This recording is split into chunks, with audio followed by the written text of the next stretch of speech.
안녕하세요. 오늘도 시청해주셔서 감사드리고요. 바로 사연 읽어보겠습니다. 세 여자의 인생이 있습니다. 딸, 엄마, 그리고 그걸 미소 지으며 지켜봤던 한 여인과 두 명의 남편. 인터넷에 소개된 한손 그림의 작가님 사연입니다. 엄마가 사람이야? 지금 무슨 행동을 한 줄 알아? 고작 1,000만 원에 지금 딸내미 갖다 판 거야.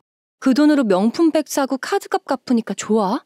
어떻게 엄마라는 존재가 그럴 수 있냐? 내가 엄마한테 등록금을 달라고 했어. 뭘 달라고 했어.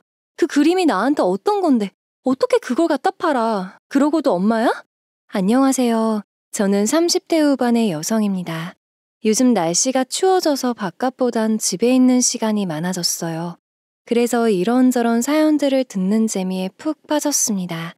제 인생도 다양한 사연이 많아서 한번 들려드릴까 해요. 저희 집은 어릴 적부터 가난했어요. 하지만 제겐 재능이 하나 있었습니다. 바로 그림 실력이었죠. 전에 어머니가 말씀하시길 유치원에 다닐 때부터 남달랐답니다. 상도 곧잘 타오고 선생님들의 칭찬을 독차지했었대요. 초등학교 시절까진 정말 좋았던 것 같습니다. 친구들도 선생님들도 다 제 그림 실력을 좋아해 주셨거든요. 그런데 중학생이 되고 고등학생이 되면서 현실과 타협해야 했습니다. 미술이란 건 돈이 많이 들어가는 분야더군요. 학원비며 재료비며 모든 걸 감당하기엔 부모님의 재력이 좋지 못했으니 자연스레 거리를 둘 수밖에 없었습니다. 그렇게 꾸역꾸역 다니던 학원을 관두려 할 때 미술학원 원장님이 한 가지 제안을 하셨어요. 학원 청소일을 하면 무료로 다니게 해준다는 거였습니다. 그때 당시는 너무 신나서 별 생각 없이 바로 그러겠노라 답했었는데요. 지금 생각하면 딱한 사정을 알고 원장님이 도와주셨던 것 같아요. 그렇게 저는 가장 먼저 등원해서 청소하고 가장 늦게 하원하면서 정리를 도왔습니다. 코피도 쏟아가며 필사적으로 매달려서인지 아니면 잠시나마 하늘이 제 편을 도와준 탓인지 꿈에 그리던 대학에 합격했어요. 합격 소식을 알렸을 때 얼떨떨해하던 어머니의 얼굴이 기억에 남습니다. 별로 기뻐 보이지 않았어요. 등록금 때문에 걱정이 됐던 거겠죠. 그때 부모님은 이혼하셨고 어머니의 수입으로 살았었거든요. 하지만 그 수입마저도 좋진 않았습니다. 허영기가 좀 있어서 돈을 함부로 막 쓰는 타입이라 돈이 들어오는 것보다 나가는 게 더 많았어요. 그래서 차라리 20살 돼서 독립한 후 혼자 살고 싶다는 생각을 많이 했었습니다. 혼자 아르바이트 하면서 살아도 지금보단 더 잘 살 것 같았거든요. 엄마, 걱정 마. 나 대학교 다니면서 아르바이트 계속 할 거야. 등록금도 내가 벌어서 낼게. 이 학교는 꼭 가고 싶어. 내 평생의 소원이었다는 거 엄마도 알잖아. 그렇게 어머니의 허락을 받고 입학하게 되었습니다. 전 제 인생이 대학 진학부터 달라졌다고 생각하는데요. 긍정적인 의미이기도 하고 부정적인 의미이기도 합니다. 부정적인 의미인 건 그때 당시 멋모르고 사귀었던 남자친구 때문이에요. 그 남자친구는 집안에 돈도 많고 여유가 넘치는 사람이었습니다. 그런 사람이 절 사랑한다고 하니 처음엔 얼떨떨하더군요. 하지만 끝없는 그 후에 저도 결국 넘어가고야 말았습니다. 진심을 다한 사랑한단 말에 가슴이 설레기도 했죠. 하지만 사귀면서 점점 안 좋은 면들이 보이기 시작했습니다. 남자친구는 미술 쪽엔 재능이 별로 없는 사람이었어요. 그저 미술이라는 분야의 명예욕 때문에 선택했다더군요. 그래서 그런지 공모전에 나가도 매번 탈락하기 일쑤였습니다. 반면에 저는 어떤 대회를 나가도 좋은 성적을 거뒀고 교수님들의 사랑을 듬뿍 차지하는 학생이었어요. 특히나 제 인생의 중요한 교수님을 만나 2년 동안 매일 붙어 다녔었죠. 교수님은 항상 이렇게 저를 응원해 주셨어요. 포기하지 말고 이쁘게 그려야 한다. 네 그림체나 스킬이 기존에 없었던 거라서 많이 질투도 하고 시기도 할 거야. 견뎌내고 이겨내야 해. 그렇게 저는 부족한 스킬은 교수님께 지도를 받았고 주야간 교수님 곁에 꼭 붙어서 대학 생활을 했어요. 밥이며 취미며 딸처럼 엄마처럼 항시 곁에 머물렀습니다. 그 때문에 남자친구의 질투와 시기가 심해지기 시작했습니다. 제 작품을 신랄하게 비판하기도 하고 가난한 저희 집을 묘하게 비꼬기도 했죠. 그렇게 점점 사이가 틀어질 때쯤이었습니다. 저도 서서히 마음을 닫고 헤어질 준비를 하고 있었는데요. 그때 당시 유명한 대회 하나가 있었어요. 이름 대면 모두가 알 법한 대기업이 후원하는 대회였기 때문에 학생들 모두 참가했었죠. 잘하면 기업 쪽에서 운영하는 갤러리와도 연계될 수 있고 신예 작가로 눈길을 받을 수 있었거든요. 당연히 저도 남자친구도 참여하게 되었습니다. 밤낮 가리지 않고 밥도 고르면서 작품 활동에 매진했었던 것 같아요. 그런데 남자친구가 저더러 그러는 겁니다. 네 작품엔 창의성이 없어. 선도 그렇고 터치도 그렇고 온통 기교뿐이잖아. 이대로 상 탈 수 있겠어? 걱정해서 하는 말인데 차라리 지금이라도 다 없고 다시 하는 게 어때? 하지만 전 그 말에 흔들리지 않았어요. 남자친구만 헬런할 뿐 교수님들도 친구들도 모두 볼 때마다 극찬해 주었거든요. 되려 이번 대회가 끝나면 확실히 헤어져야겠다는 다짐을 굳히던 계기가 되었습니다. 그런데 참 말도 안 되는 일이 벌어졌어요.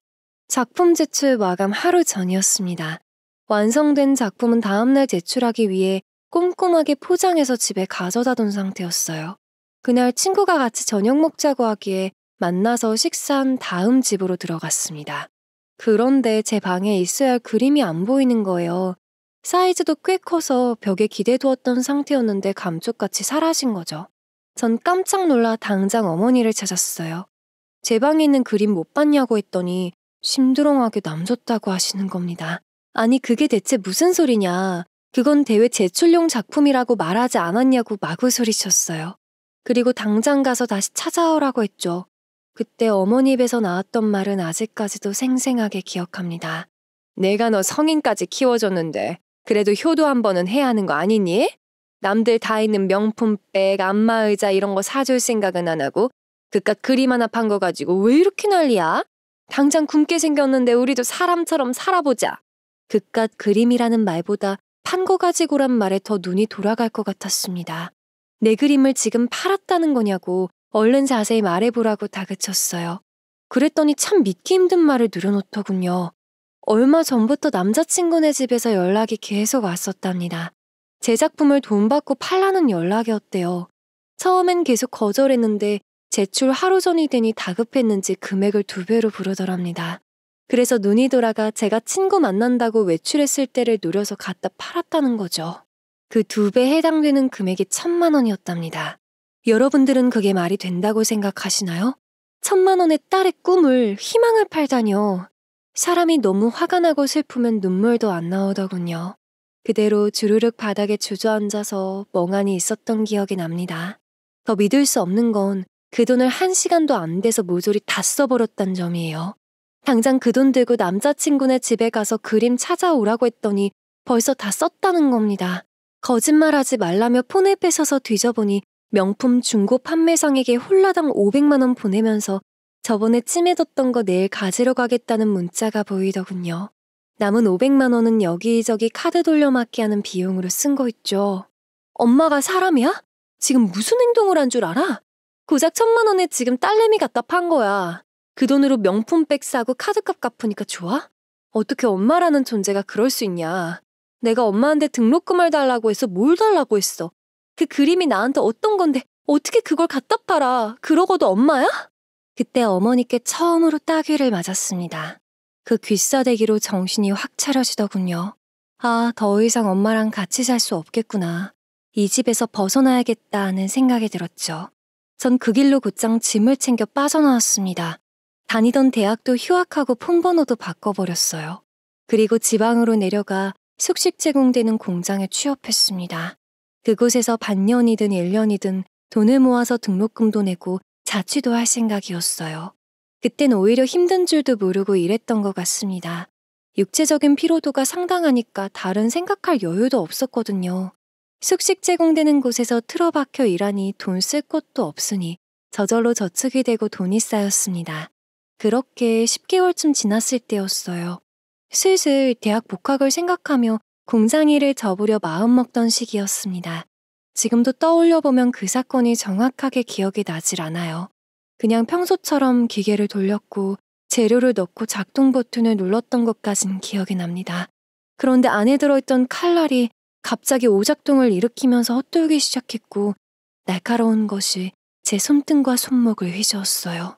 손에 느껴지는 뜨거운 열기와 주변 동료들의 고함 소리를 끝으로 실신했던 것 같습니다. 눈을 떠보니 병원이었어요. 제 오른손엔 붕대가 칭칭 감겨 있었습니다. 의사 선생님은 차분하게 설명하시며 앞으로 오른손은 쓰기 힘들 거라고 하셨어요. 힘줄이 크게 다친 게 이유라나요? 재활하면서 부단히 노력했지만 뭐라도 손에 쥐면 발발 떨려서 아무것도 못하겠더군요. 전 담당 의사 선생님을 붙잡고 의열했습니다. 어떻게 해서든 되돌릴 수 없나요? 저 이대로 오른손 못 쓰면 안 돼요. 그림 하나 보고 살아온 인생인데 그림도 못 그리게 되면 전 무슨 희망으로 살아가야 하나요? 제발 어떻게 안 될까요? 하지만 부탁하고 애걸복걸한다고 해서 다친 손이 원상복귀될 순 없었습니다. 그리고 현실은 참 냉정하더군요. 돈이라곤 고작 공장 10개월 하면서 번 게 전부인데 감당하기 힘든 병원비가 청구되었습니다. 공장장을 찾아가 산지임을 어필해 보았지만 씨알도 먹히지 않았어요. 누가 봐도 기계 오작동이고 관리 부실인데 제 잘못으로 몰고 가더군요. 비참하고 화가 났던 건 당장 제기 힘이 없단 사실이었습니다. 억울한 것보다 당장 신고하고 고소할 비용이 없다는 게 참 힘들더군요. 그런데 예상치 못한 곳에서 도움의 손길을 받게 됩니다. 대학교 다니던 시절 특히나 제게 많은 애정을 보이셨던 교수님이 계셨어요. 제 작품을 진심으로 사랑하셨던 분이셨죠. 그래서 전 남자친구에게 제 그림을 팔아넘겼을 때 차마 교수님께 연락할 수가 없었습니다. 절 돈에 미쳐서 작품을 팔아넘긴 사람으로 볼 것 같아서 두려웠거든요. 순전히 어머니의 독단적인 행동이었지만 그 모든 걸 설명하면서 가족 사정을 털어놓는 것도 부담스러웠습니다. 그렇게 도피성 휴학을 하고 번호를 바꾸면서 교수님과도 멀어졌었죠. 복학하면 가장 먼저 인사드리려고 생각했었는데 의외의 곳에서 만나게 됩니다. 공장장을 신고하기 위해 찾았던 경찰서였어요. 제가 할 수 있는 최대치가 경찰에 신고하는 거였거든요. 경찰관님은 보호자를 부르라고 했는데 저는 한참을 망설이다 교수님 번호를 알려드렸어요. 지금 생각해보면 왜 그랬는지 모르겠습니다. 신고 접수를 해두고 민원실에서 기다리고 있었을 때였어요. 경찰서 문을 박차고 허겁지겁 들어오는 한 사람이 보였습니다. 저는 그 얼굴을 보자마자 울음을 터뜨렸죠. 절 아끼셨던 교수님이셨습니다. 그리곤 성큼성큼 다가오셔선 절 확 껴안고 울먹이시는 거예요. 왜 이렇게 말랐니? 손에 깁스는 뭐야? 이건 또 어쩌다 다친 거니? 내가 널 얼마나 찾아다녔는 줄 알아? 어떻게 그렇게 매정하니? 내가 얼만큼 널 아꼈는지 잘 알면서 가타부타 말도 없이 사라지면 어떡해? 교수님의 따스한 품속에서 저도 모르게 눈물을 흘려야만 했습니다. 카페로 자리를 옮겨서 그간 있었던 일들을 사실대로 털어놓았어요. 전 남자친구 집안에서 그림을 사간 것과 그 일을 계기로 집을 떠났다는 것, 그리고 공장에서 일하다 손을 다쳐서 다신 그림을 못 그린다는 것까지도요. 얘기를 하는 동안 어찌나 눈물을 흘리시는지 저보다 더 아프고 절절하게 우셨습니다. 얘기를 듣는 내내 따스한 손바닥으로 계속 제 손등을 쓸어주셨어요. 그 온기가 못내 좋아서 저도 울컥했던 기억이 납니다. 교수님은 제 이야기를 다 듣고 나선 본인이 도와줄 테니 자신만 믿고 따라와 달라고 하셨어요. 어리둥절해하고 있었더니 차근차근 설명해 주셨습니다. 알고 보니 교수님의 남편분이 경찰서에서 꽤 높은 직책에 계시더군요. 그래서 아는 검사도 변호사도 많으니 직접 힘써서 공장의 처리를 도와주겠다고 하셨습니다. 절벽 앞에 서 있는 저는 도움의 손길을 거절할 여유가 없었어요. 그저 고개를 끄덕이며 연신 감사하단 말을 내려놓을 뿐이었죠. 이번 달 일한 돈 받기 싫으면 신고해보라면서 협박하던 공장장이 직접 제게 찾아와 무릎을 꿇었습니다. 제대로 조사해보니 사고 났던 그 기계는 진작에 폐기되어야 하는 기계였대요. 그런데 새로 기계를 들일 돈이 아까워서 수명이 다했는데도 고장나기 일보 직전인 걸 알면서도 굴렸던 거죠. 완벽한 산재였습니다. 그리고 저는 완벽한 피해자였죠. 공장에 돈이 있니 없니 그런 사정 저는 모르겠고요. 지금 제 앞에 무릎 꿇고 오셔도 전 선처할 마음 없습니다. 공장장님은 기껏 해봐야 직장 잘리는 게 전부겠지만 전 이번 일로 손을 잃었어요. 손뿐이겠나요?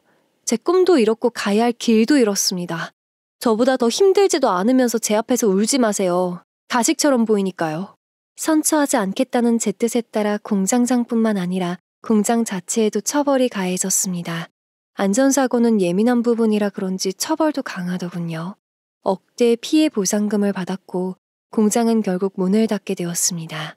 고소를 진행하면서 교수님과도 정말 돈독한 사이가 되었어요.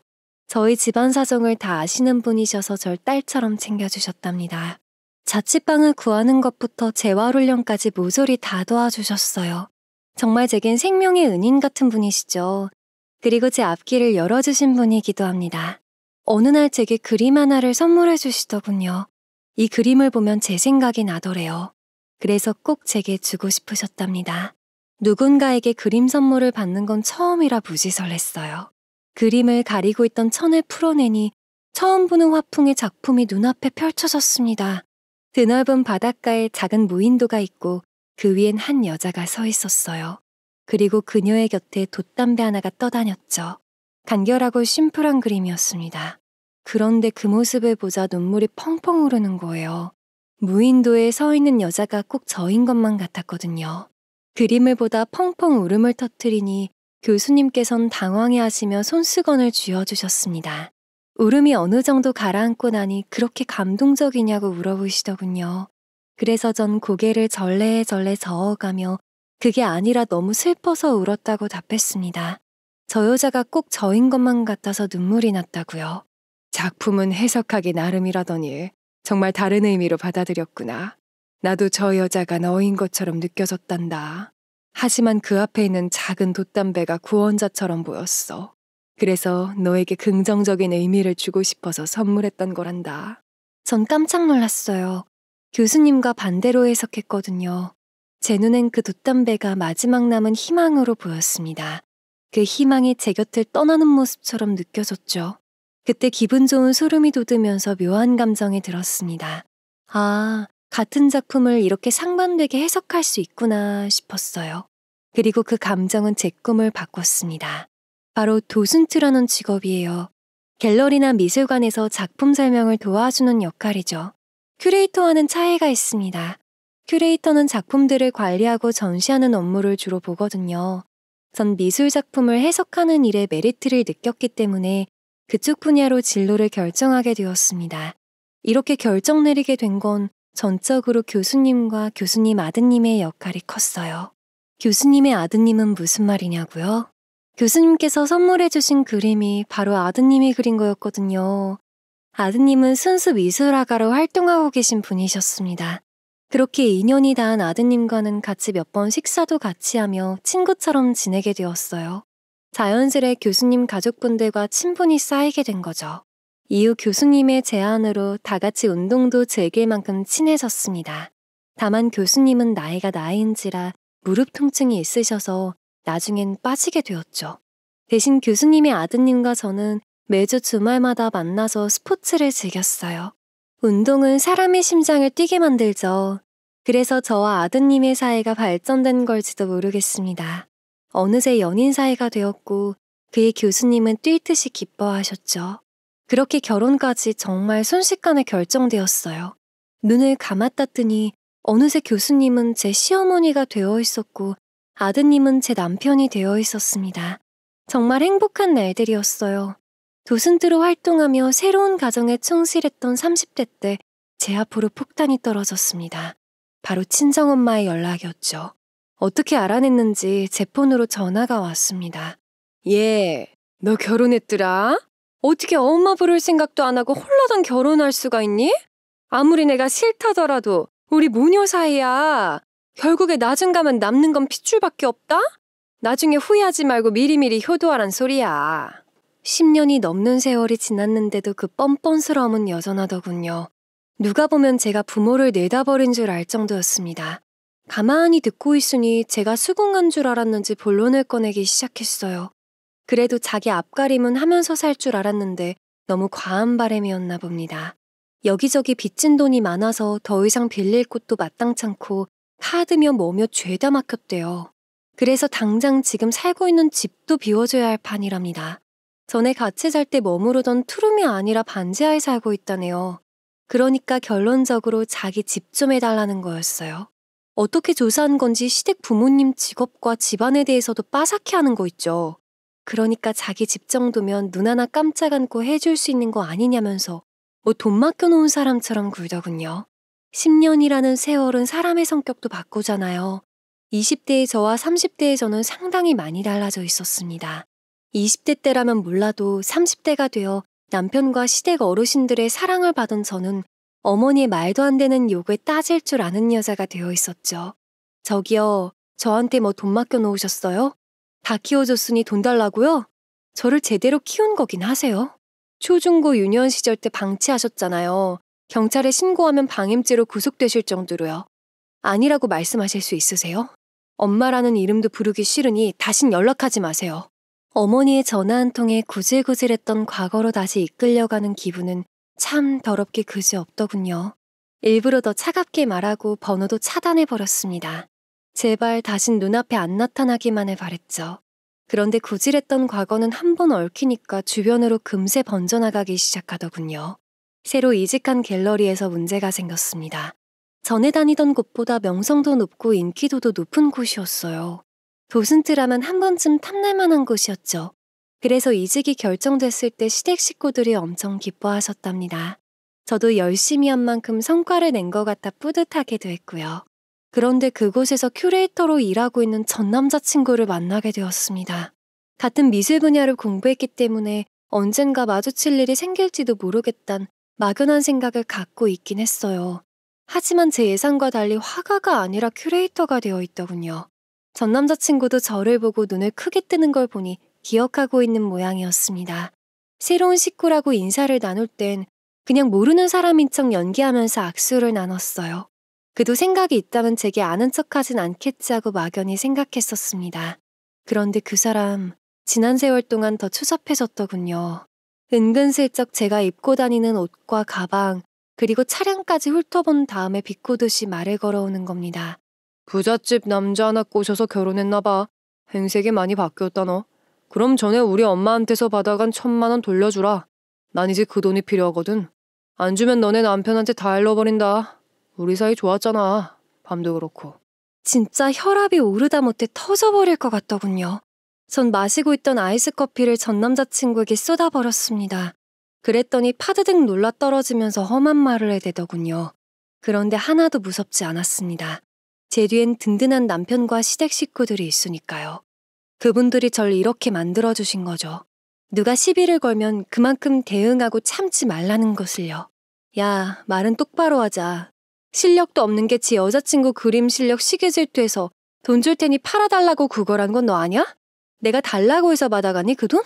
그리고 그 일 남편뿐만 아니라 시댁 식구들 다 알아. 능력 있으신 분들이고 네가 함부로 건드릴 수 있는 사람들 아니야. 밤도 그렇고. 10초? 전 남친은 10초 밤일 이야기가 나오자 얼굴이 빨개져선 아무 말도 못했죠. 화가 나서 다다다 말해버렸지만 지나고 나니 괜히 시댁 어르신들 얘기까지 했나 싶었습니다. 하지만 애초에 단단히 일러둬야 다른 헛짓거리는 안 할 것 같아서 일부러 더 강하게 말했어요. 공장 산재 사건 때도 느꼈지만 순하게 했으면 바본지 알고 이용해 먹더라고요. 어쨌든 제가 강하게 말한 게 통한 것 같긴 했습니다. 아무 말 없이 얼굴만 파리해지더니 그대로 휙 돌아서 나가는 걸 보면요. 통쾌하다는 생각과 함께 한편으론 살짝 불안하기도 했습니다. 말은 그렇게 했지만 막상 시댁 어른들께 민폐되는 일은 하고 싶지 않았거든요. 그래도 퇴근한 뒤에 남편에겐 오늘 있었던 일을 모두 전했습니다. 남편은 자기가 더 화난다며 벌떡 일어나서 발을 쿵쿵 쥐더군요. 대신 민원이라도 넣어야 하냐며 화를 내길래 진정시켰습니다. 어차피 지나간 사람이고 나한테 아무런 영향도 못 미칠 사람이라고요. 혹시나 이상한 짓 하면 무조건 신고하든 알리든 할 테니 염려치 말라고 했죠. 그렇게 한 달쯤 지나자 자연스레 전 남자친구의 사정을 알게 되었습니다. 갤러리에 남 얘기 떠드는 걸 좋아하는 분이 계셨거든요. 같이 술만 마시면 온갖 직원들의 가정사를 다 털어놓는 분이셨죠. 그렇게 알게 된 내용은 의외였습니다. 애초에 큐레이터로 일하는 것부터 이상하다 싶긴 했는데 대학생 때 그렇게 잘 살던 집안이 쫄딱 망했대요. 동업자가 돈을 들고 날랐답니다. 그래서 작품 활동도 접고 취업 전선에 뛰어들었다네요. 아, 그리고 그분 속도 위반으로 결혼했대요. 아내분도 미술 쪽 일한다는 것 같던데? CC래요. 대박이죠. 손가락에 있는 반지를 보고 결혼했겠구나 생각은 하고 있었는데 CC라니 깜짝 놀랐습니다. 그럼 그 안에는 제가 아는 사람일 수도 있단 거잖아요. 제가 거진 4년 만에 복학해서 졸업한 터라 전 남자친구나 그의 애인과 마주칠 일은 없었거든요. 진짜 아는 사람이면 기분 이상했겠다는 생각만 하고 넘겼습니다. 그런데 슬슬 제 신경을 긁는 행동을 하기 시작하더군요. 말도 안 되는 트집을 잡거나 괜히 심술 부려서 제 일을 더 늘어나게 만드는 행동들이었습니다. 정말 유치하죠. 그래도 그런 일들은 그냥 웃으며 넘길 수 있는 정도였습니다. 애초에 직장 내 평판도 별로 안 좋은 사람이라 다른 직원들이 제 편을 들어주기도 했고요. 문제는 직원들 회식 때 생겼어요. 1차로 다 같이 마신 뒤 2차는 비슷한 연령대끼리 모이는 자리였습니다. 나이 많은 분들은 이미 다 가신 상태니 좀 더 편하게 떠드는 분위기가 형성됐죠. 전 계속 회식 자리를 피해왔던 전적이 있어서 이번엔 눈치가 보여 참석한 상태였습니다. 안타깝게도 그 자리엔 전 남자친구도 있었죠. 처음엔 분위기도 나쁘지 않았고 저도 한두 잔 더 마시다가 자리를 피할 생각이었습니다. 그런데 갑자기 이야기 주제가 저로 흘러가더군요. 남의 얘기하기를 좋아하시는 분이 먼저 말을 꺼냈습니다. 전 남자친구와 제가 같은 대학교라는 이야기였죠. 다들 놀라며 나이도 동갑이던데 동기 아니냐고 묻더군요. 전 그냥 별로 안 친했었단 얘기로 넘어가려고 했습니다. 그런데 전 남자친구의 생각은 달랐나 봅니다. 예, 맞아요. 저희 얘랑 커플이었어요. 한참 잘 만났었는데 뭐 잠수이별 당해서 헤어졌죠.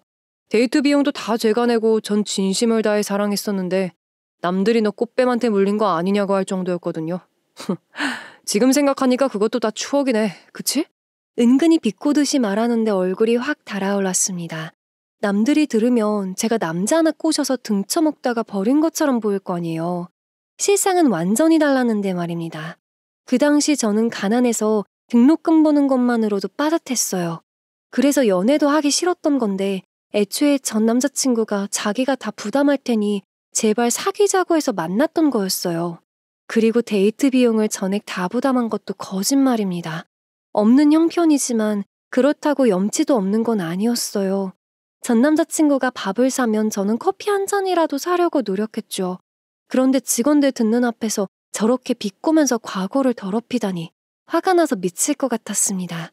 곧이어 나오는 작품 이야기에는 더 화를 참을 수가 없었어요. 저번처럼 제가 돈에 미쳐서 그림을 팔았다. 그게 화가가 할 짓이냐고 비웃었거든요. 그 당시엔 저도 그림 그렇게 넘기고 난 뒤로 제정신이 아니었기 때문에 현실을 회피하면서 살았었습니다. 그러다 어느 정도 상처가 났고 나선 똑바로 마주할 수 있었죠. 제 그림으로 대회에서 어떤 상을 받았는지 그리고 그 후로 어떻게 됐는지도 모두 찾아봤었습니다. 나 없을 때 몰래 우리 집에 돈 갖다 주면서 그림 훔쳐간 주제. 지금 이러는 거 너무 유치하지 않니? 그리고 너 내 그림으로 대회에서 대상 타고 호환사 대기업의 인턴 디자이너로 들어갔다가 잘렸잖아. 당연한 결과긴 하지. 훔친 실력이었으니까.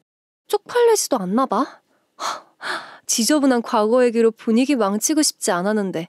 죄송해요. 오늘은 이만 가보겠습니다. 전 남자친구의 발언으로 이미 회식 분위기는 싸해진 지 오래였죠. 그렇다고 참고만 있을 순 없어서 저도 할 말 다 하고 나와버렸습니다. 그 다음날 출근할 때 몹시 떨렸어요. 사람들이 절 비난할까봐 겁났던 것 같습니다. 그런데 의외였어요. 다들 저를 위로하면서 전 남자친구에게 손가락질을 하더군요. 그래도 제 진심을 알아주시는 것 같아 다행이다 싶었습니다. 그리고 며칠이 지났을 때였습니다. 인연 끊고 산 지 10년이 훌쩍 넘은 이모로부터 연락이 왔어요. 처음엔 모르는 번호라서 안 받다가 하도 줄기차게 연락을 하길래 받았습니다. 대뜸 좀 만났으면 좋겠다고 하시는 거예요. 이모랑 친하지도 않을 뿐더러 어머니와의 사이가 껄끄러우니 거부감이 들었습니다.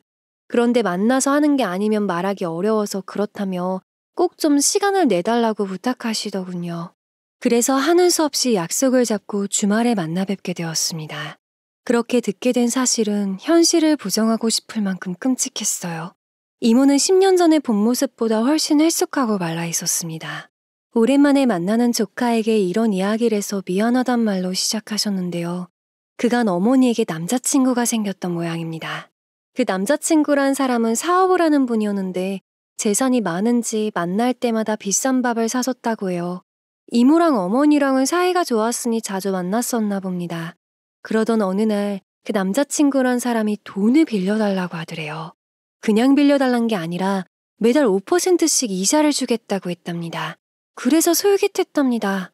생판 남도 아니고 그간 얼굴 본 지만 1년이 넘어서 신뢰도가 쌓인 상태였다네요. 처음엔 꼬박꼬박 입금해줬어. 그게 고마워서 언니한테 밥도 사고 가방도 사주고 그랬었지. 그렇게 한 5개월쯤 됐을 때 주변에 자랑했더니 친구들이 자기도 소개해달라는 거야. 그래서 언니 남자친구랑 연결을 시켜줬어. 그렇게 이모의 친한 친구들까지 붙게 되었답니다. 친구들은 총 3명이었는데 각자 1억씩 해서 이모 것까지 합하면 4억이었대요. 그리고 여기서 문제가 발생하는데 그 돈을 주고받고를 이모 계좌로 진행했기 때문에 수고비 명목으로 돈을 받았답니다. 그러니까 매달 5%씩 이자를 주면 그 중에서 1%는 이모가 챙긴 거죠. 친구들에겐 4%만 전해줬고요. 그 방식으로 8개월을 더 했답니다. 그런데 9개월째 되는 날 입금이 안 되더래요. 어머니께 연락했더니 그 남자친구랑 헤어져서 자긴 모르겠다고 했답니다. 그래서 당장 경찰에 신고했더니 이미 다른 나라로 도망간 상태였대요. 4억을 고스란히 뜯긴 셈이었죠. 문제는 도망간 그 사람의 행방이 묘연해서 경찰 수사도 지지부진이랍니다. 그런 상황에서 친한 친구 3명에게 고소까지 당했대요. 그 친구들 입장에선 자기네들 돈으로 1%의 이자를 이모가 받아먹었으니 사기 공범으로 판단할 수밖에 없겠죠. 게다가 모든 돈 거래를 이모의 통장을 거쳤으니 증거도 명확할 테고요. 그런 상황에서 어머님 모른 척만 하고 있답니다. 자기는 그 돈 받은 적도 없고 사귀는 사이였을 뿐이지 아무것도 모른다고요. 언니는 아무런 연관이 없다고 하지만 분명히 그 돈으로 호의호식하면서 산 건 맞아. 남자친구로부터 받은 명품백이며 옷이며 한둘이 아니거든. 그런데 그걸 다 증거로 하기엔 모자란 면이 있어서 네가 좀 증언해 줄 수 없을까? 이모는 지금 절박한 심정으로 저를 보러 온 거래요. 이대로 가다간 꼼짝없이 죄를 다 뒤집어쓰게 생겼기 때문에 조금이라도 도움이 될 만한 건 다 모으고 있답니다. 그러다 어머니가 전 남자친구네 집으로부터 1,000만 원을 받고 그림을 팔아넘겼던 사건이 기억나더래요. 변호사 말론 결정적인 증거는 절대 아니지만 그래도 혹시 도움이 될지도 모르니 증언을 받아오라고 했답니다. 그러니까 1,000만 원의 딸을 갖다 팔 만큼 돈을 좋아한다. 그런 증거쯤은 되는 모양이에요. 이모 이야기를 다 듣고 나니 정말 어머니는 해도 해도 너무하구나 싶었습니다. 이모와 어머니 사이에 있었던 일이니 저와는 관련이 없긴 하지만 피가 섞여 있던 걸로 언젠가 제 발목을 잡겠구나 싶은 생각이 들었거든요. 돌아가시면 얼른 상속 포기부터 신청해야겠다는 생각들을 했던 것 같습니다. 헬쑥하게 말라서 절박해 보이는 이모의 모습에 전 증언하겠다고 답을 드렸어요. 어려운 일도 아니고 없는 사실을 있었다고 거짓말하는 것도 아니었으니까요. 그런데 그 결정이 큰 스노우볼이 되어 돌아올 줄은 몰랐습니다. 제가 이모의 편에서 증언하겠다는 소식이 전해지자 엄청난 배신감을 느꼈던 모양입니다. 엄마로서의 역할은 제대로 한 것도 없으면서 어떻게 엄마 뒤통수를 칠 수 있느냐면서 말이죠. 어차피 연락처는 진작에 차단했으니 별일 없겠다 여겼는데 와, 스토커처럼 미행까지 저희 시댁에 들이닥친 게 아니겠어요? 연락받고 허겁지겁 뛰어가니 시댁집에 들어와 당당하게 앉아있더군요. 잘 왔다. 네가 얼마나 경우 없는 앤지 사돈 어른들은 다 아시니? 아마도 모르실 것 같아서 내가 친절하게 말씀드리려고 왔어. 하나밖에 없는 지애미 깜빵가라고 증언하질 않나. 당장 살 집도 없다는데 매몰차게 버리질 않나. 기가 찼습니다. 얼굴이 시뻘개져선 저더러 손가락질을 하는데 정말 시댁 어른들 보기 창피했어요. 눈물이 날 만큼이요. 시아버님은 출근하고 안 계셨고 시어머님만 계셨는데 늘 공부만 하셨던 분이라 성격이 순하시거든요. 그런데 저런 드센 사람이랑 붙으니 얼마나 스트레스 받으시겠어요. 전 당장 나가라며 나가서 나랑 얘기하자고 어머니를 잡아 끌었습니다. 그랬더니 아직 할 말 남았는데 왜 그러냐며 행패를 부리더군요. 결국 경찰 부르네 만회까지 하고 있는데 시어머님이 제 어깨를 잡아오셨습니다. 그러면서 눈짓을 하시더니 어머니 맞은편 의자에 앉으시더군요.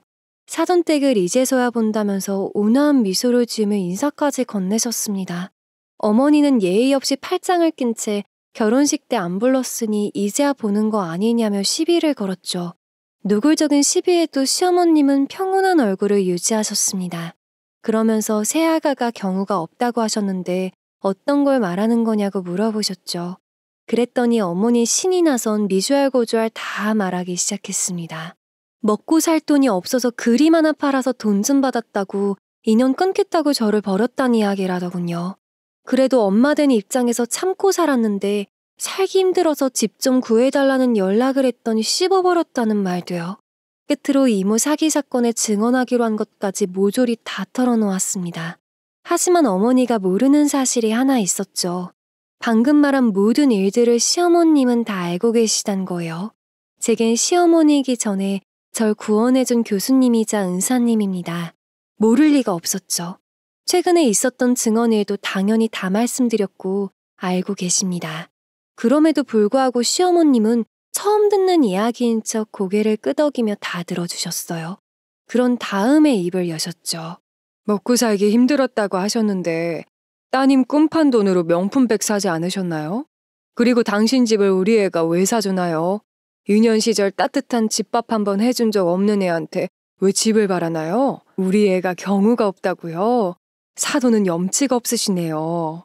차근차근 하나씩 짚어가면서 말씀하시는데 진짜 다시 한 번 더 반했답니다.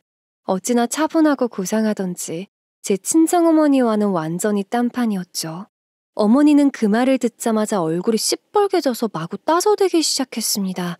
하지만 그것도 시어머님의 말 한마디에 조용해지더군요.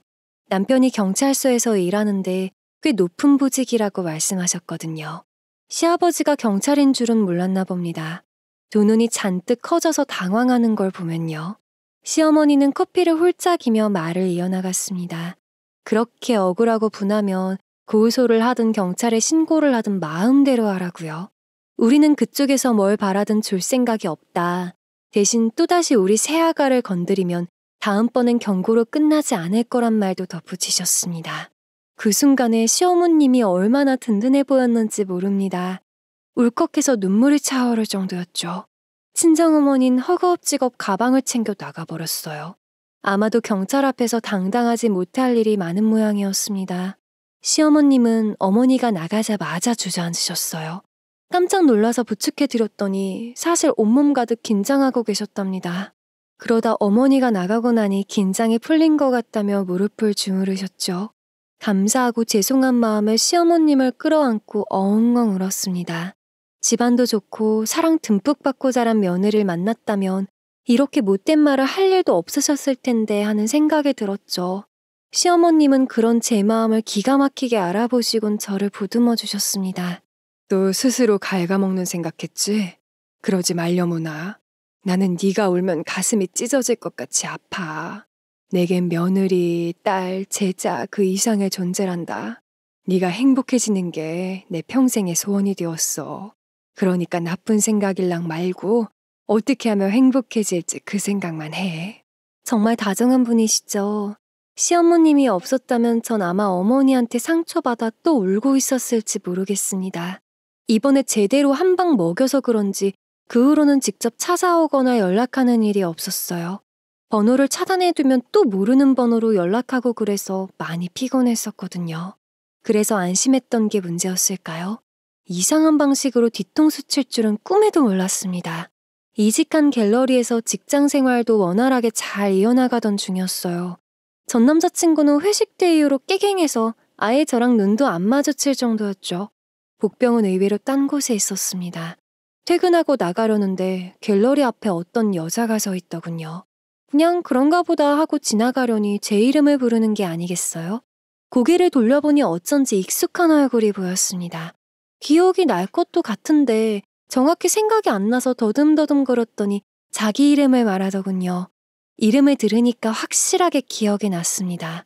같은 대학교 동기였어요. 제가 전 남자친구와 연애하던 시절 엄청 질투했었던 동기였죠. 전 남자친구가 잘 사는 부잣집인 거 알고 나서부터 아주 대놓고 티를 냈었습니다. 그래서 다른 동기들이 쟤 너무 돈 밝힌다면서 수군대던 게 기억이 나네요. 그런데 여긴 웬일인가 싶어서 의아했더니 손을 내밀어 결혼 반지를 보여주더군요. 그러니까 전 남자친구랑 결혼한 상대가 바로 얘였던 거예요. 저도 아는 동기라니 살짝 충격적이면서도 놀라웠습니다. 결국 그렇게 원하던 부잣집 남자랑 결혼했구나. 그런데 결혼하고 나서 시댁이 쫄딱 망했으니 어떤 심정이려나 하는 생각들을 했죠. 동기는 저더러 할 말이 있으니까 잠깐 시간 좀 내달라고 했습니다. 별로 달가운 제안은 아니었지만 괜히 회사 앞에서 시선 끌고 싶지 않아 알겠다고 했죠. 그렇게 근처 카페로 자리를 옮겼습니다. 얘기 듣긴 했어. 너 여기로 이직했다는 거. 해 다니는 거 보니까 진짜 부잣집 남자 잘 꼬셨나 보네? 색깔이 달라졌다 야. 부럽다. 나는 꽝 걸려서 지금 개고생하면서 살고 있는데 어쩜 전 남자친구와 똑같이 말을 할까요? 끼리끼리 유유상종이라는 말이 괜히 나온 건 아닌가 봅니다. 전 괜히 말 길어지면 피곤하니까 빨리 본론만 말하라고 했어요. 그랬더니 폰을 꺼내서 녹음한 걸 들려주는 겁니다. 이어폰까지 친절하게 내밀길래 귀에 꽂고 들어봤어요. 첫 마디가 튀어나왔을 때부터 깜짝 놀랐습니다. 제 친정어머니의 목소리였거든요. 전 남자친구가 그때 받은 1,000만 원 어떻게 했느냐 물었더니 어머니가 말하더군요. 그거 딸한테 모조리 다 줬다고요. 그 말에 전 남자친구가 다시 물었습니다. 회식 때 얘기해보니까 그 돈의 행방을 모르는 것처럼 말하던데 정말 제가 가져간 게 맞느냐고요. 어머니는 그 말에 다시 수긍하면서 답했어요. 자기가 가져간 건 단돈 한 푼도 없답니다. 그 그림이 누구 건데 딸이 열심히 그린 건데 자기가 염치도 없이 손을 대겠느냐면서요. 모조리 다 줬더니 그 1,000만 원을 들고선 제가 날라버렸답니다. 순식간에 버림당한 엄마처럼 울먹이는 연기까지 환상적이더군요. 약 2분가량의 짧은 녹음본이었지만 제정신이 나가기엔 충분했습니다. 충격은 둘째치고 어떻게 인간이 이럴 수 있나 싶었어요. 남도 아니잖아요.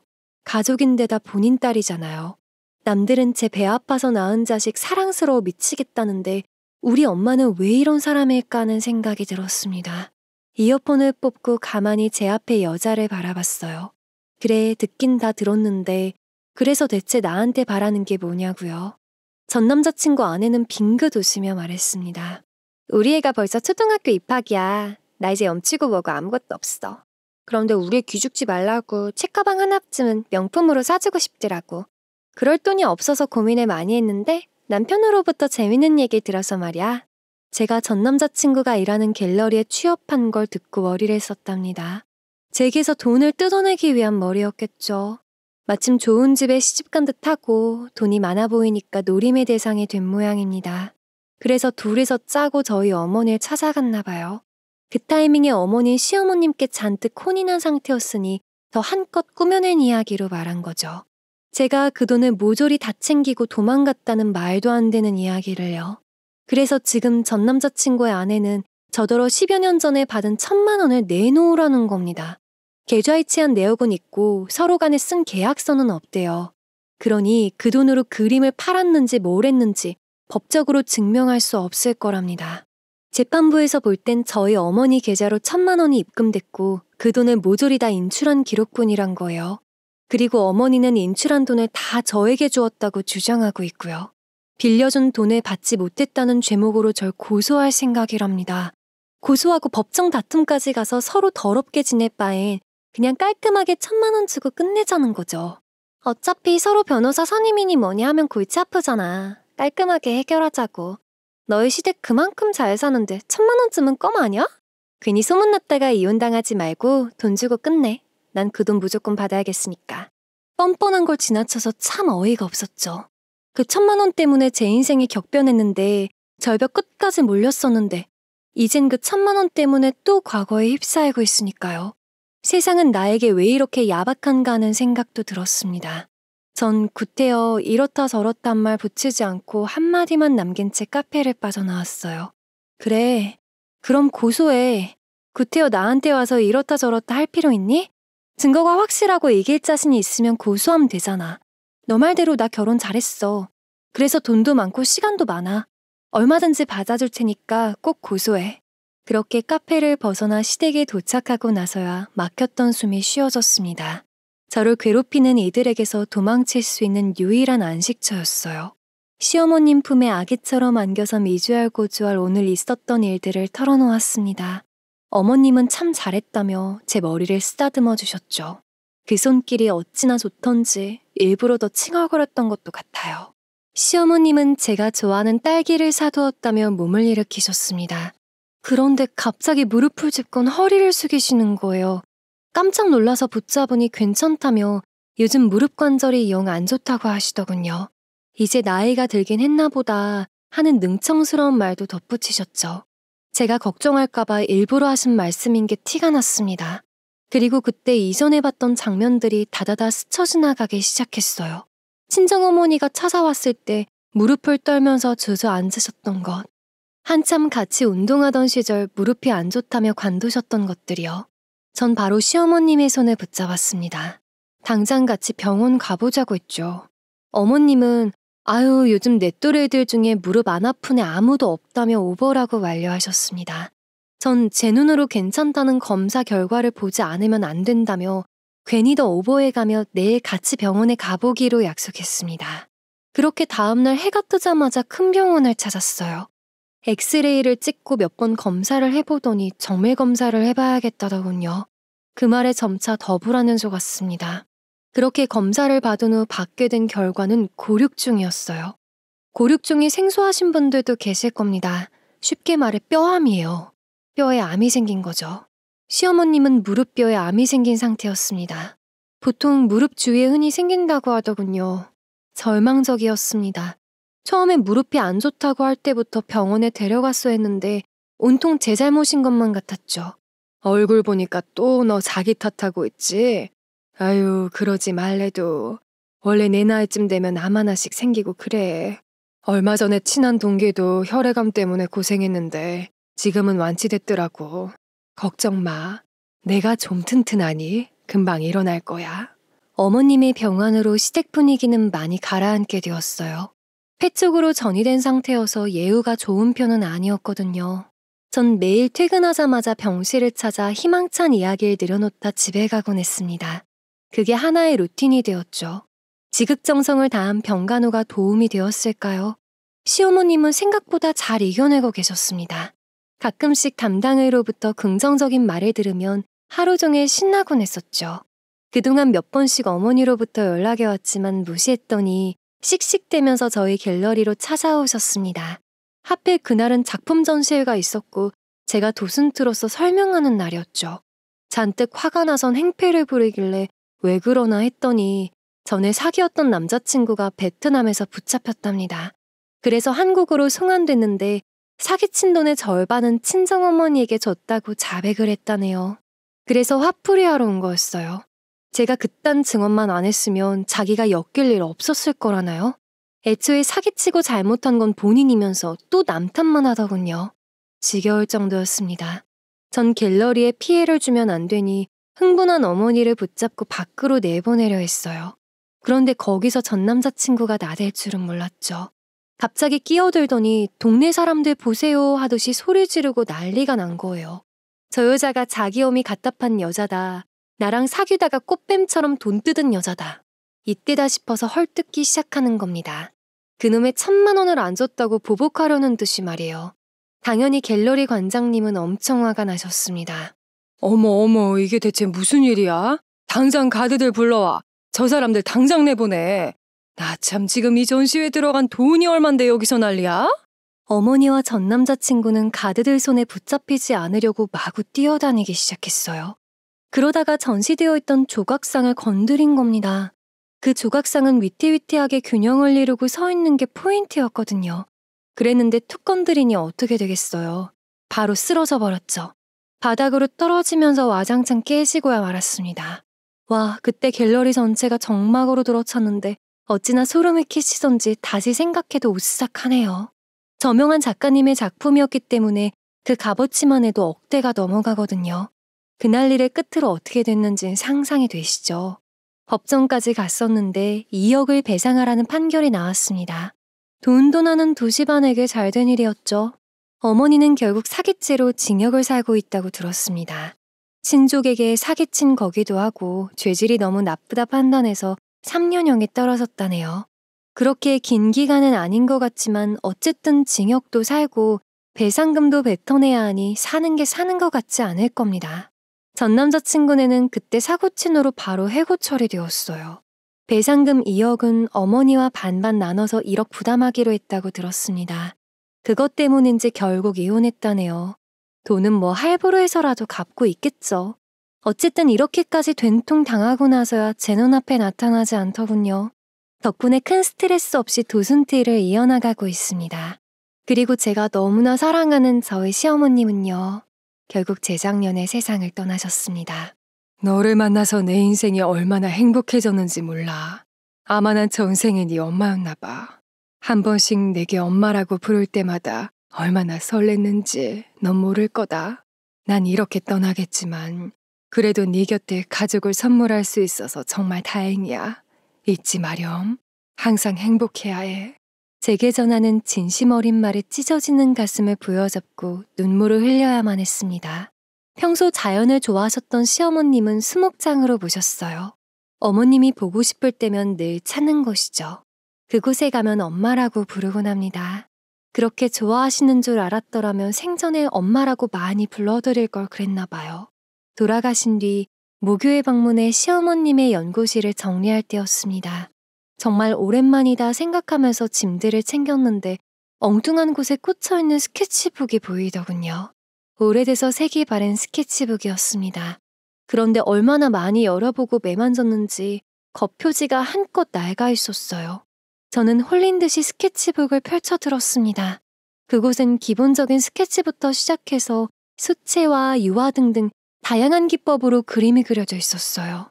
그런데 의아했습니다. 아무리 봐도 시어머님의 화풍이 아니었거든요. 그렇다고 남편의 솜씨도 아니었고요. 시어머님의 것이라고 하기엔 한껏 아마추어스러웠습니다. 서툰 솜씨란 게 느껴졌달까요? 이건 아무리 봐도 어머님 솜씨가 아닌데 다른 학생이 그린 건가? 학생이라고 하더라도 좀 너무 서툰데 대학생보단 중학생 정도로 느껴지는데 대체 누구 거지? 그래서 다른 학생 건 줄 알고 무성의하게 종이를 넘기며 봤습니다. 그런데요, 그림 뒷면에 빼곡하게 뭔가가 적혀 있는 거예요. 그게 한 장만 그런 게 아니라 모든 그림 뒷면이 그런 겁니다. 보통 그림 뒷면은 공백으로 남겨두는 편이잖아요. 대체 뭘 적은 건가 싶어서 살펴봤습니다. 그곳엔 각 그림마다, 각 기법마다 왼손으로 그리는 방법이 자세히 적혀 있었어요. 그러니까 시어머님께선 여러 기법을 왼손으로 그리고 연습하며 왼손으로 그릴 땐 어느 근육에 힘을 주는 게 좋고 어떤 방향으로 스케치하는 게 좋은지 그 방법을 연구해가며 글로 남겨두신 거였어요. 누가 봐도 저 위한 스케치북이었죠. 그리고 빛바랜 사진 하나가 있었습니다. 작업실에서 다정하게 시어머니와 찍은 사진이요.